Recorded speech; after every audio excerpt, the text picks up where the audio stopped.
तो आज मैं आप सभी को पर्यायवाची शब्द बताऊंगा जो 9th 10th 11th 12th या किसी भी प्रकार के एग्जाम हो उसमें पर्यायवाची शब्द पूछता है।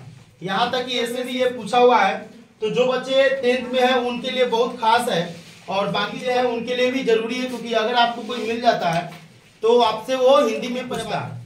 और इसका मेरे अनुसार से सबसे ज्यादा जरूरी वहां पर होता है, यदि घर में है तो उसका नाम अगर रखना हो तो बहुत सारे होते हैं कि जो पंडित जी को बुला करके रखवाते हैं, लेकिन बहुत ऐसे होते हैं जो अपने मन से रखते हैं। सीधा आप पर्यायवाची शब्द का जो नोट्स होगा या फिर हम लिखाए हुए या फिर आपके पास बुक होगा उसको उल्टाइए, नाम अच्छा सा देखिए और अपना घर में जो छोटे बच्चे उसका नाम रखिए।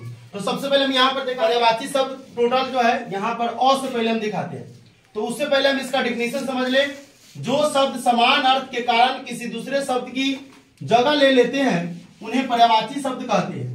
यानी जो शब्द समान अर्थ है, आप देखते होंगे कि गांव में एक ही लड़का के दो दो चार चार नाम होता है। मान लीजिए किसी एक लड़का का नाम है सोनू है, घर पर उसको मोनू बुलाता है, दो सब उसको ठोलू बुलाता होगा, अलग अलग प्रकार के नाम है। लड़का एक एक है लेकिन नाम 3 गो 4 गो रख देता है, तो वही पर्यायवाची शब्द हो जाता है।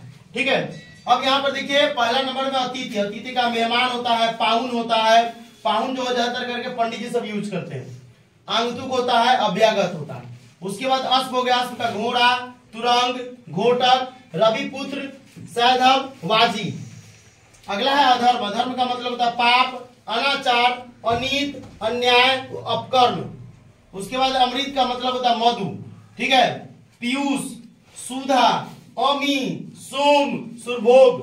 ठीक है, तो बहुत ऐसे नाम रहता है। सोम कुमार रख देगा, ठीक है, सुधा कुमारी रख देगा, पीयूष कुमार, मधु कुमारी। इसका मतलब क्या है? अमृत है। अलंकार का मतलब होता है आभूषण, विभूषण, विभीषण नहीं विभूषण, विभूषण, भूषण, गहना, जेवर। ये सब क्या होता है? अलंकार। अभी दीपावली आने वाली है। अहंकार का मतलब होता है कि गर्व, जैसे रावण को है, रावण को। तो राम और रावण को भी देखो कि दशहरा जस्ट गया है, तो राम और रावण में क्या था? तो रावण को ज्ञान का अहंकार था और राम को अहंकार का ज्ञान था कि अहंकार क्या चीज होती है। लेकिन रावण को ज्ञान का अहंकार था, वो बहुत ज्यादा ज्ञानी थे, तीनों लोगों का ज्ञानी था। तीनों लोगों का त्रिदेव हो गए, देवता हो गया था वो, समझो एक तरह से। बहुत सारे देवताओं को बंधक बना लिया हुआ था। इतना सारा ज्ञान था, जितने भी वेद है सबका ज्ञान था उनके पास। लेकिन उसको क्या होता, राम जी को अहंकार का ज्ञान था और रावण को ज्ञान का अहंकार था, इसीलिए रावण जो है राम के हाथों मारा गया। समझा? तो किसी भी व्यक्ति में अहंकार नहीं होना चाहिए, तुम लोग भी ध्यान कर लो। अहंकार, गर्व हो गया, अभिमान, घमंड, मान, दर्प, मद। उसके बाद अंकुश। अंकुश का मतलब होता है नियंत्रण। बच्चा सबके नाम रहता है अंकुश, पाबंदी, रोक, दबाव। उसके बाद है अंतरिक्ष। अंतरिक्ष का मतलब होता है खगोल, नवमंडल, गगन मंडल। खगोल अंतरिक्ष ऊपर जो होता है, सैटेलाइट जाता है। अंबर। अंबर का मतलब होता है आकाश, आसमान, गगन, फलक, नभ, अति होता है, चुंगी भी होता है, इसको बोलते हैं। चलिए आयुष्मान। आयुष्मान खुराना नहीं, आयुष्मान जो है एक बॉलीवुड एक्टर का नाम है।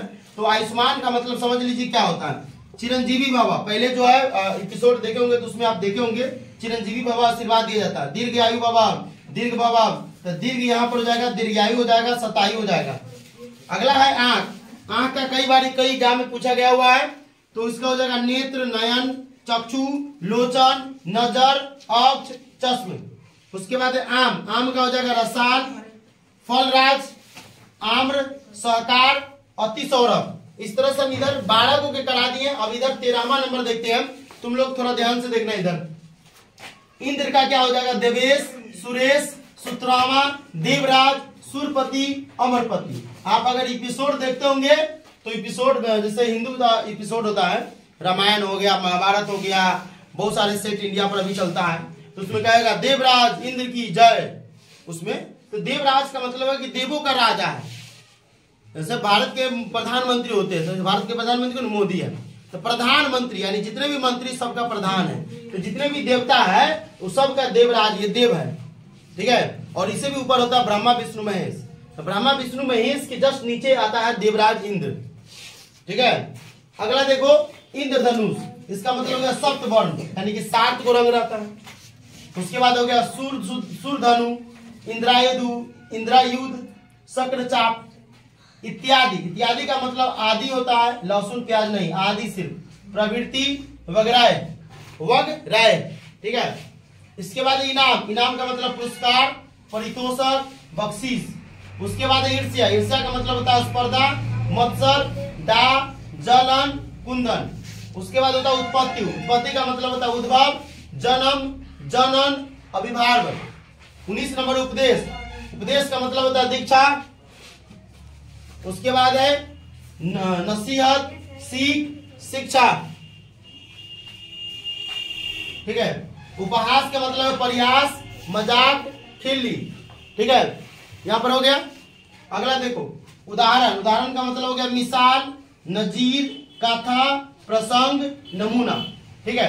अब अगला देखना उपकार, उपकार का मतलब क्या होता है, गेट खोलो। उपकार का मतलब होगा भेंट, भलाई, नेकी, अच्छाई, आभार।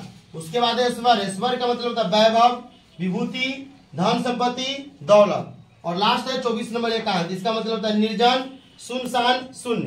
तो इस तरह से हम आपको 24 जो है पर्यायवाची शब्द बता दिए हैं। फिर हम आपसे अगले वीडियो में अगला जो पर्यायवाची शब्द है वो लेकर आएंगे। इसीलिए चैनल पर आप नए हैं और इस तरह के पर्यायवाची शब्द देखना चाहते हैं तो चैनल को जल्दी से जल्दी सब्सक्राइब कर ले और इस वीडियो को अधिक से अधिक शेयर करें।